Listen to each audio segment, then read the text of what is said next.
ഒരു 53 വയസ്സുകാരനാണ് ദുബായിയുടെ റേസിംഗ് ട്രാക്കിൽ നിന്ന് വിജയ കിരീടം ചൂടി ഇന്ത്യൻ ദേശീയ പതാക ഉയർത്തുന്നത്. നടൻ, പൈലറ്റ്, റേസർ, ഫോട്ടോഗ്രാഫർ അജിത്ത് സിനിമയിൽ മാത്രമല്ല ജീവിതത്തിലും ഒരു ഹീറോ ആണ്, ഒരു റോൾ മോഡലാണ്. ദുബായ് 24 അവർ കാർ റേസിൽ തൻ്റെ ടീമിന് 3ാം സ്ഥാനം നേടിയപ്പോൾ ഉള്ള അദ്ദേഹത്തിൻ്റെ ആഹ്ലാദമാണിത്.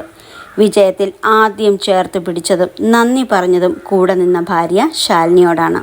മാസങ്ങൾ നീണ്ട പരിശീലനം ഒടുവിൽ നനച്ചിരിക്കാതെ എത്തിയ അപകടത്തെ അടക്കം തോൽപ്പിച്ച് അജിത് കുമാറിൻ്റെ ടീം ട്രാക്കിൽ വിജയത്തിൻ്റെ മിന്നും കൂടി പാറിച്ചു. പരിശീലനത്തിൻ്റെ ഇടയിലുണ്ടായ ആ അപകടവും അതിൻ്റെ ദൃശ്യങ്ങളും മത്സരത്തിന് കൂടുതൽ മാധ്യമ ശ്രദ്ധ നേടിക്കൊടുത്തു.